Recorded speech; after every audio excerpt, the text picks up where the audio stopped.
अस्सलाम वालेकुम, आदाब। मैं हूं खलील फरहाद। आइए बुलेटिन की शुरुआत करते हैं हेडलाइंस के साथ। अफगानिस्तान की तालिबान हुकूमत ने अब टीवी पर पाबंदी लगाने का किया फैसला। गैर अखलाकी कंटेंट से बचने और जानदारों की तस्वीर कशी के खिलाफ उठाया गया कदम। सिर्फ रेडियो के लिए रहेगी परमिशन।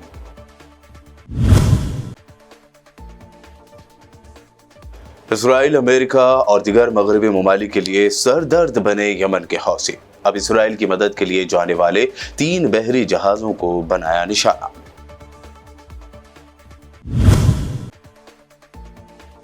इसराइली फौजियों के लिए भी कब्रिस्तान बनता जा रहा है गजा। हमास के ताजा तरीन हमले में इसराइल के 4 आला ओहदेदार हलाक, कैप्टन और स्टाफ सार्जेंट भी हैं शामिल।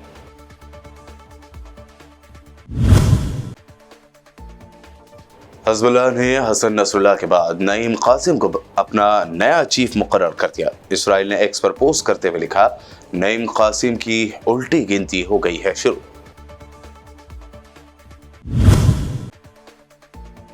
वक्फ तरमीमी बिल को लेकर हुई जेपीसी की मीटिंग में फिर जबरदस्त हंगामा आया।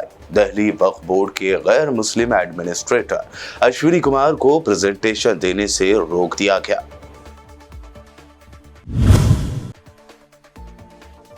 और महाराष्ट्र की एनडीए हुकूमत के रिपोर्ट कार्ड के खिलाफ कांग्रेस ने जारी की चार्जशीट। महाराष्ट्र कांग्रेस कायदीन ने कहा, भाजपा, शिवसेना और एनसीपी के अलायंस में जारी है जबरदस्त लड़ाई। ये थी हेडलाइंस। बढ़ते हैं खबरों की तफसील की जानिब। अफगानिस्तान की तालिबान हुकूमत ने अब टीवी पर पाबंदी लगाने का फैसला किया है, जिसके बाद अब यहाँ टेलीविजन नहीं सिर्फ रेडियो चलेगा। सऊदी मीडिया रिपोर्ट के मुताबिक अफगानिस्तान में सख्त कवानीन नाफिज करने की तरफ कदम बढ़ाते हुए तालिबान ने टेलीविजन चैनलों से कहा कि वो अपनी ब्रॉडकास्टिंग को सिर्फ ऑडियो तक महदूद कर दें। ज़राए ने इत्तला दी है कि अफगानिस्तान में नेशनल रेडियो और टेलीविज़न के डायरेक्टर जनरल कारी यूसुफ अहमदी ने गुज़िश्ता हफ्ते टेलीविज़न और रेडियो के ब्रांचेस के चीफ से मुलाकात की थी और उन्हें बताया कि तालिबान रहनुमा मुल्ला हैबतुल्लाह खुनज़ादा ने उन पर दबाव डाला है कि वो टेलीविज़न चैनलों की टेलीकास्टिंग बंद कर दे, क्योंकि वह जानदारों की तस्वीर कशी करते हैं। यमन की मुसल्लह फौज ने 3 फौजी ऑपरेशन में मिसाइलों और ड्रोन्स का इस्तेमाल करते हुए 3 बहरी जहाज़ों को निशाना बनाया है। यमन के हौसियों के तर्जुमान याहिया सरी ने एक टेलीविज़न तकरीर में कहा कि ये कार्रवाइयाँ इसराइली दुश्मन पर बहरी नाकाबंदी जारी रखने का फ्रेमवर्क का हिस्सा हैं। सरी ने बताया कि पहली कार्रवाई में एससी मॉन्ट्रियल के जहाज को 2 ड्रोन से, दूसरी कार्रवाई में मार्स कॉवलोन जहाज को मिसाइल से, जबकि तीसरे ऑपरेशन में बहरी अफवाज और मिसाइल फोर्स ने कार्रवाई करते हुए मोटारो जहाज को मुतादिद बैलिस्टिक मिसाइलों से निशाना बनाया। गजा में इसराइल को लगातार बड़े झटके लगते जा रहे हैं। अब शुमाली गजा के इलाके जबालिया में फलस्तीनी मज़ाहमतकारों से झड़पों में इसराइली फौज के 4 एहलकार हलाक हो गए। इसराइली फौज के बयान के मुताबिक हलाक होने वाले फौजियों में एक कैप्टन और 3 स्टाफ सार्जेंट शामिल है। इसराइली फौज की जानिब से बताया गया है कि झड़पों में इसराइली फौज का एक अफसर शदीद जख्मी भी हुआ है। इसराइली मीडिया के मुताबिक हलाक फौजी इसराइली फौज के घोस्ट यूनिट का हिस्सा थे और फौज की जानिब से उनकी हलाकत के हवाले से तहक़ीक़ात की जा रही हैं। इसराइली फौज के मुताबिक गुज़िश्ता 1 साल से जारी जंग में मजमूई तौर पर 766 इसराइली फौजी हलाक हो चुके हैं।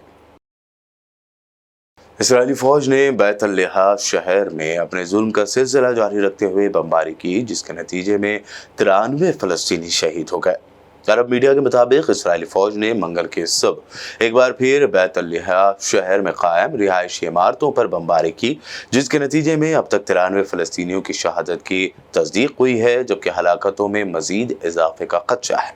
मीडिया रिपोर्ट्स में बताया गया है कि इसराइली हमले में शहीद होने वालों में ख़वातीन और 17 कम उम्र बच्चे भी शामिल हैं, जबकि मुतादिद अफराद इमारत के मलबे तले दबे हैं, जिन्हें रेस्क्यू हुकाम की जानिब से निकालने की कोशिश जारी है। अरब मीडिया का कहना है कि इमारत में 100 से ज्यादा अफराद मौजूद थे, जिनमें कुछ मकामी लोग थे, जबकि कुछ लोगों ने जबालिया कैंप से जबरी बेदखली के बाद गुज़िश्ता रोज ही इस इमारत में पनाह हासिल की थी। गजा में हमास सरबराह याहिया सिनवार की शहादत के बाद इसराइल की जानिब से जंगबंदी मुआहदे पर मुस्बत पेशरफ्त के बाद अब हमास ने भी जंगबंदी के मुआहदे पर बातचीत के लिए तैयार रहने का ऐलान किया है। अल जजीरा के मुताबिक हमास के सीनियर ओहदेदार सामी अबू ज़हरी ने कहा कि ग्रुप एक मुआहदे पर बातचीत के लिए तैयार है, जिससे गजा में जंग के खात्मे और इसराइली फौज के मुकम्मल इनक़िलाब को यकीनी बनाया जाए। उन्होंने कहा कि हमने सालिसों की जानिब से नई तजावीज़ पर बात करने की दरख्वास्त का जवाब दिया है। उनका कहना था कि ग्रुप गजा की पट्टी पर जारहियत को खत्म करने वाली किसी भी तजवीज़ के लिए तैयार है। ग्रुप किसी ऐसे मुआहदे के लिए भी तैयार है जो फ़लस्तीनी आवाम के मसाइब का खात्मा करे और मुस्तकिल जंगबंदी की तरफ ले जाए। हिज़्बुल्लाह ने नईम कासिम को जमात का नया सरबराह मुकर्रर कर दिया। हिज़्बुल्लाह ने हसन नसरुल्लाह की शहादत के एक महीने बाद कायम मकाम सरबराह नईम कासिम को अब बाकायदा चीफ मुंतखब कर लिया है। नईम कासिम तवील अरसे तक हसन नसरुल्लाह के नायब रहे और हसन नसरुल्लाह की शहादत के बाद उन्हें तंजीम का कायम मकाम चीफ बनाया गया था, जबकि वो इससे पहले हिज़्बुल्लाह शूरा कमेटी के मुसलसल 3 मरतबा रुकन रह चुके हैं। हसन नसरुल्लाह की शहादत के बाद उनके खालाजाद भाई और दामाद हाशिम सफ़ीउद्दीन को हिज़्बुल्लाह का सरबराह मुंतखब किए जाने का कवी इम्कान था, मगर सफ़ीउद्दीन भी कुछ दिन पहले एक इसराइली हमले में शहीद हो गए थे। उधर इसराइली डिफेंस मिनिस्टर ने हिज़्बुल्लाह के नए चीफ को भी निशाना बनाने की धमकी दी है। आज नईम कासिम की हिज़्बुल्लाह के सरबराह के तौर पर तकर्रुरी के बाद Israeli defence minister Yoav Gallant ने एक्स पर बयान जारी किया, जिसमें उन्होंने नईम कासिम की तस्वीर शेयर करते हुए कैप्शन में लिखा कि ये आर्जी तकर्रुरी है और ज़्यादा अरसे के लिए नहीं है। उन्होंने ये भी कहा कि नईम कासिम की उल्टी गिनती शुरू हो चुकी है। तेहरान की जानिब से इसराइल को सख्त जवाब देने की धमकी के बाद पासदारान इनक़िलाब ने भी अपनी धमकियों को दोहराया है। 26 अक्टूबर को इसराइली हमले में ईरान के 3 इलाकों में मिसाइल मैन्युफैक्चरिंग हेडक्वार्टर्स और एरियल डिफेंस को निशाना बनाया गया था। पासदारान इनक़िलाब के मुआविन बराए राब्ता उमूर मोहम्मद रज़ा नकदी ने अपने बयान में तस्दीक की है कि आइंदा चंद दिनों में इसराइल पर मज़ीद सख्त हमले किए जाएंगे। स्पेन ने इसराइल को एक और झटका देते हुए इसराइली फर्म से पुलिस के लिए हथियारों की खरीदारी कैंसिल कर दी है। रिपोर्ट के मुताबिक स्पेनिश पुलिस ने इसराइली कंपनी से 15 मिलियन से ज्यादा 9mm राउंड्स की खरीदारी की डील की थी, जिसे अब कैंसिल कर दिया गया है। इससे पहले स्पेन ने अक्टूबर 2023 में गजा जंग शुरू होने पर इसराइल को हथियारों की फरोख्त रोकने का ऐलान किया था। स्पेनिश होम मिनिस्ट्री ने एक बयान में कहा कि स्पेन गवर्नमेंट गजा में जंग शुरू होने के बाद इसराइल को हथियार बेचने के अज़्म को बरकरार रखी है, जिसमें हथियार नहीं बेचे जाएंगे।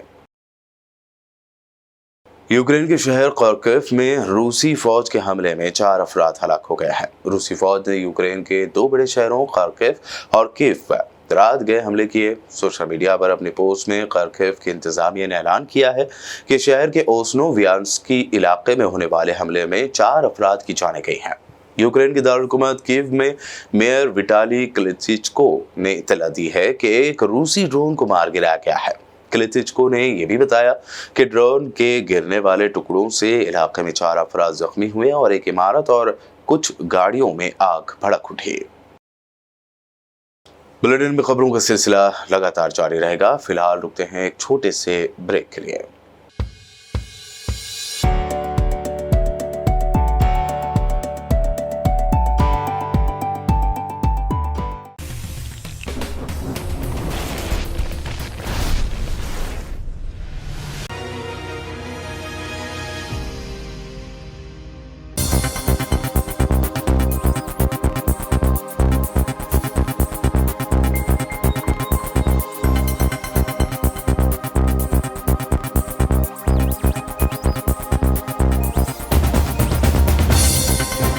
ब्रेक के बाद आइए अब देखते हैं अहम नेशनल न्यूज। मोदी सरकार के वक्फ तरमीमी बिल पर गौर करने के लिए बनी जेपीसी की मीटिंग में फिर एक मरतबा जबरदस्त हंगामा हुआ है।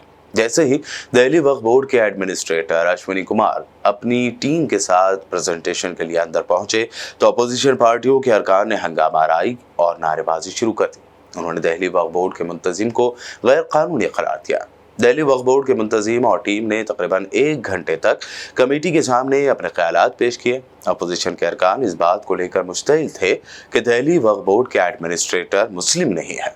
कानून के मुताबिक गैर मुस्लिमों को वक्फ बोर्ड में नहीं होना चाहिए। इस पर बीजेपी के एक एमपी ने ये दलील दी कि जब अरविंद केजरीवाल सीएम थे उन्होंने दिल्ली वक्फ बोर्ड में एक हिंदू एडमिनिस्ट्रेटर की तकर्रुर की थी। इससे कबल अपोजिशन के अरकान ने मीटिंग से वॉकआउट कर दिया था। नेशनल कॉन्फ्रेंस के सदर और जम्मू कश्मीर के साबिक सीएम फारूक अब्दुल्ला ने वाज़ेह कर दिया है कि पाकिस्तान जम्मू कश्मीर में कभी कामयाब नहीं हो सकेगा। साथ ही उन्होंने ये भी कहा कि जो लोग इसे पाकिस्तान से जोड़ना चाहते थे वो नाकाम हो गए। फारूक अब्दुल्ला के मुताबिक हिंदुस्तान की ताकत इत्तेहाद में है। हमें भाईचारे को मजबूत करना और एक दूसरे के तय नफरत को खत्म करना होगा ताकि मुल्क में अमन, तरक्की और फलाह हो सके। जनाब, जब से वो चला गया, दरबार मुँह ख़त्म हो गया, पूरा रुनात बाज़ार मिट गया है। दरबार मुँह वापस लाना है, यहाँ के लोगों को आगे तरक्की करनी है, जम्मू को ज़िंदा रखना है, उसके लिए मेहनत करनी है। आप देखिए स्मार्ट सिटी है आपकी, ये कितनी लाइटें जल रही हैं आपके यहाँ, आपकी सड़कें कितनी ख़राब हो गई हैं, इन सब को ठीक करना है। हमें टेररिज्म का मुकाबला करना है, बस। क्या सोल्यूशन क्या है? जैसे हमने मुकाबला किया बीमारियों का, इस बीमारी का भी मुकाबला करना है। 32 साल बहुत कुछ घबरा जो चाहते थे कि हम पाकिस्तान में जाएंगे वो फेल हो गए। जम्मू कश्मीर हिंदुस्तान का ताज है, मुकुट है, आगे भी मुकुट रहेगा। कि पाकिस्तान कभी नहीं यहाँ कामयाब होगा। और सब डेली वेजेस को बड़ी उम्मीदें हैं कि नई सरकार बनेगी। जनाब, सबको उम्मीदें हैं, मुझे खुद उम्मीदें हैं किस किस्म की कि जम्मू कश्मीर तरक्की करेगा। यहाँ जो बेकारी है वो ख़त्म होगी, हमारे पढ़े लिखे जवान लड़के और लड़कियाँ अपनी नौकरियाँ करेंगी, ये रियासत आगे बढ़ेगी, वो करना है हमने। महाराष्ट्र में इंतखाबी हलचल के दरमियान कांग्रेस ने आज महाराष्ट्र की एनडीए हुकूमत के रिपोर्ट कार्ड के खिलाफ महाराष्ट्र कांग्रेस इंचार्ज थाला चेन्नई और रियासती सदर नाना पटोले ने चार्जशीट लॉन्च की। बाज़ाज़ा प्रेस कॉन्फ्रेंस के दौरान उन्होंने कहा कि महाराष्ट्र के महाविकास अघाड़ी में कोई इख्तलाफात नहीं है, जबकि दूसरी जानिब महायुति की बीजेपी, एनसीपी और शिवसेना में जबरदस्त लड़ाई चल रही है। हुआ है महाविकास अघाड़ी एक साथ मजबूती के साथ चुनाव लड़ने के लिए तैयार बैठे हैं। हमारे सारे कैंडिडेट्स, महाविकास आघाड़ी के सारे कैंडिडेट्स अभी जनता के बीच में है। महायुति से कंपेयर करते तो महाविकास आघाड़ी में कोई मतभेद नहीं है। आपस में महायुति में भयंकर लड़ाई चल रहे हैं और बीजेपी के जो नेता शिंदे ग्रुप में छिन्न में लड़ रहे हैं और एनसीपी के नेता के कोटे में बीजेपी लड़ रहे हैं। कभी ऐसा मैंने कभी राजनीति में नहीं सुना। एक विचित्र गठबंधन है महायुति। बीजेपी के नेता शिंदे के ग्रुप में उनके चिन्ह पे लड़ रहे हैं और एनसीपी के कोटे में जो सीट मिला है उस पर भी बीजेपी लड़ रहे हैं। ताकि बीजेपी लड़ रही चुनाव, उनका महायुति खत्म हो चुका है। महायुति का कोई प्रभाव नहीं है, कोई अस्तित्व नहीं है। केवल बीजेपी ने शिंदे और अजित पवार को खत्म कर दिया इस चुनाव से। लेकिन महाविकास आघाड़ी में ऐसा नहीं है। हमने शिवसेना को भी और एनसीपी को भी, छोटे छोटे पार्टियों को भी जितना हो सकते उतना उनका प्रातिनिधित्व किया है। We have given equal treatment for all the political parties who are involved in the Mahavikas Aghadi. But in Mahayuti, BJP has stolen. They have stolen all seats of NCP as well as Shiva Sena, Shinde. So this is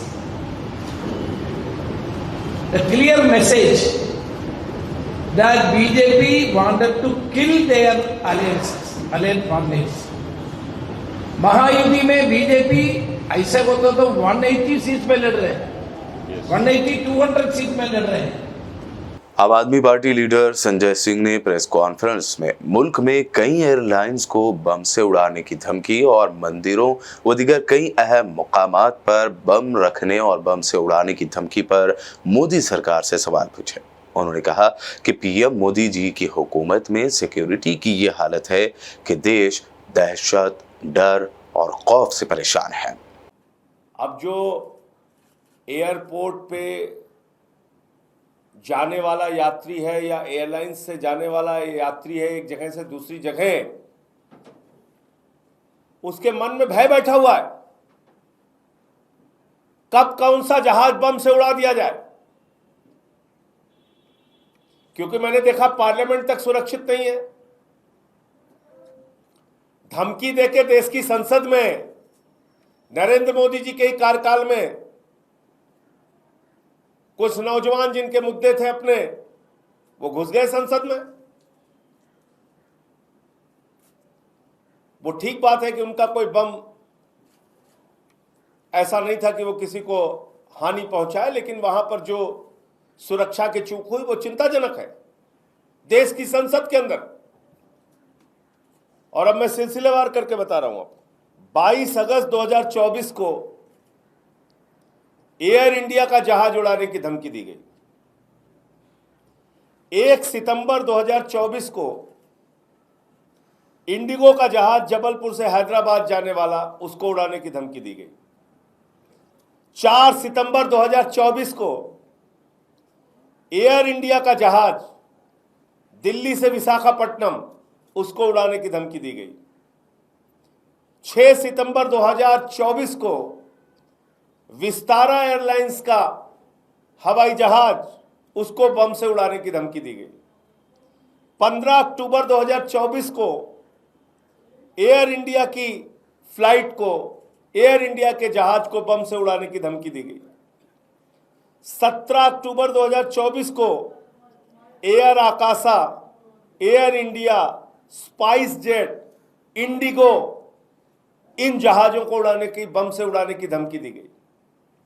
21 अक्टूबर 2024 को air India, Vistara, spice jet, Indigo की जहाज उड़ाने की धमकी दी गई।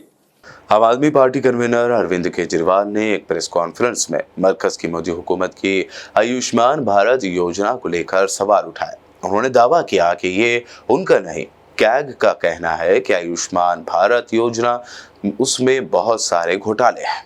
आयुष्मान योजना मैं नहीं कह रहा, सीएजी का कहना है कि आयुष्मान योजना में बहुत सारे घोटाले हैं। आयुष्मान योजना कहती है कि आप जब अस्पताल में भर्ती होगे तब आपको 5 लाख रुपए तक का इलाज होगा। दिल्ली के अंदर जो हमारी योजना है वो योजना ये है कि आपको चाहे सर्दी हो, खांसी हो, ओपीडी में आप जाओ, चाहे भर्ती हो ना भर्ती हो, आपको आईपीडी, ओपीडी सबका सारा इलाज फ्री है। दिल्ली के अंदर सब कुछ फ्री है। तो आपको 5 रुपए की क्रोसिन चाहिए या आपको 50 लाख रुपए या 1 करोड़ रुपए का इलाज कराना है, सब कुछ फ्री है। हमारा कोई 5 लाख रुपए तक की लिमिट नहीं है। तो जब हमारा सब कुछ ही फ्री है, दवाइयां भी फ्री है, टेस्ट भी फ्री है, ओपीडी भी फ्री है, आईपीडी भी फ्री है, अस्पताल में भर्ती हो तब भी फ्री है, केवल डॉक्टर को दिखाने जाओ तब भी फ्री है, तो फिर आयुष्मान योजना का दिल्ली के अंदर कोई मतलब नहीं रह जाता है। यही मैंने कल प्रधानमंत्री जी से निवेदन किया कि आप दिल्ली के मॉडल को स्टडी करके दिल्ली के मॉडल को पूरे देश में लागू कीजिए। आप ये बार बार कि ये हमारी योजना, ये आपकी योजना, जो भी योजना है, अच्छी जो योजना है वो देश के अंदर लागू होनी चाहिए। नहीं, वो उनका ये कहना है कि आप आयुष्मान योजना ही लागू कीजिए, अपनी योजना बंद कीजिए। हमने उनसे बात की थी। तो हम अपनी योजना, जिसमें अगर किसी का 20 लाख का भी ऑपरेशन होता है वो भी हम फ्री करते हैं। हमारे मोहल्ला क्लिनिक में कोई जाता है उसका सारा फ्री हो, उसको कैसे बंद कर दें हम लोग। एमपी पप्पू यादव ने लॉरेंस बिश्नोई गैंग की जानिब से मिली धमकी पर बयान देते हुए कहा कि मेरा किसी से निजी झगड़ा नहीं है, आवाम के इंसाफ के लिए कुछ भी करूंगा। सोशल मीडिया के पेज पर किसी लोगों ने मलेशिया से, रात भी जैसे मलेशिया से लोगों ने धमकी दी, तो वो उनका काम है धमकी देना। मेरा काम है हाथी चले बाजार कुत्ता भूखे हजार। मेरा काम है अपना काम करना। ये भी जो जरूरत नहीं है इस सुरक्षा को भी लौटा ले। मैंने चिट्ठी लिख दिया कि आप अपनी सुरक्षा लौटा लीजिए। मैंने लिख दी कि मुझे आपकी सुरक्षा नहीं चाहिए। मैं अभी भी, आप देख लो, आप सामने में है, दिखाओ जनता को, मेरे पास कोई सुरक्षा नहीं है। जिसको मारना हो आके मार दो, लेकिन सच्चाई के रास्ते नहीं हटूंगा। सदन और सदन के बाहर जो आम लोगों की जिम्मेदारी हमको दी गई है वो काम करूंगा। मैं इतना जानता हूं, इस देश की जनता मेरे लिए भगवान है। इंसान नहीं मानता हूं, भगवान मानता हूं, और उसके जस्टिस के लिए मैं कुछ भी करूंगा और उसकी मदद मरते दम तक करूंगा। ये 3 फिलॉसफी मेरी है, और उसमें जिसको मारना हो, मेरे किसी से निजी झगड़े नहीं है, मैं किसी की निजी जिंदगी में नहीं जाता हूं। हर देश के नागरिक पर कोई संकट आता है तो वहां मैं रहता हूं, चाहे बाढ़ हो, पुरान हो। जो लोग आलोचना पार्टी के नाम पर करते हैं, गाली गलौज करते हैं, हम उनसे हाथ जोड़ के आग्रह करेंगे, सोशल मीडिया के कुछ लोगों से, यूट्यूबर्स, आप अपना काम करिए ना, आप अपनी बात करिए। हमको गाली गलौज देके क्या फायदा। हमारे साथ अपनी दुकान क्यों चलाना चाहते। केरला के कासरगोड के वाक़े से लोग अभी उभर नहीं पाए थे कि एक और नई मुसीबत सामने आ गई है। यहाँ के अनिकल्लू इलाके में मंगल की रात अचानक धमाके जैसी आवाजें सुनाई दी, साथ ही ज़लज़ले के हल्के झटके महसूस किए गए। इस वाक़े से आसपास के इलाके में दहशत फैल गई है।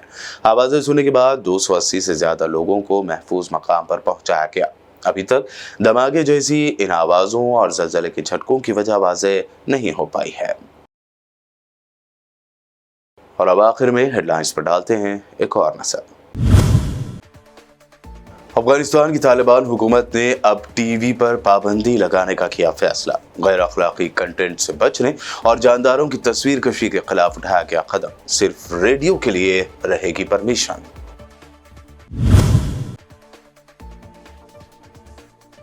इसराइल, अमेरिका और दीगर मगरबी ममालिक के लिए सरदर्द बने यमन के हौसी। अब इसराइल की मदद के लिए जाने वाले 3 बहरी जहाजों को बनाया निशाना।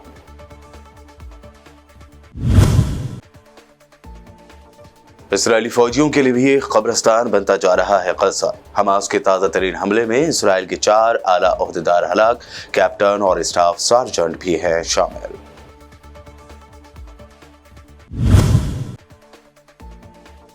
हिज़्बुल्लाह ने हसन नसरुल्लाह के बाद नईम कासिम को अपना नया चीफ मुकर्रर कर दिया। इसराइल ने एक्स पर पोस्ट करते हुए लिखा, नईम कासिम की उल्टी गिनती हो गई है शुरू।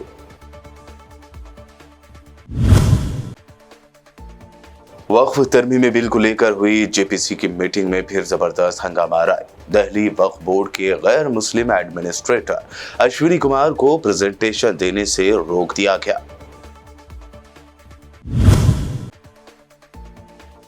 और महाराष्ट्र की एनडीए हुकूमत के रिपोर्ट कार्ड के खिलाफ कांग्रेस ने जारी की चार्जशीट। महाराष्ट्र कांग्रेस कायदीन ने कहा, भाजपा, शिवसेना और एनसीपी के अलायंस में जारी है जबरदस्त लड़ाई। वर्ल्ड न्यूज में अभी आपने देखी अब तक की अहम नेशनल व इंटरनेशनल न्यूज। मजीद ताज़ा तरीन अपडेट्स और दिलचस्प प्रोग्राम्स के लिए देखते रहिए बीपीएन चैनल।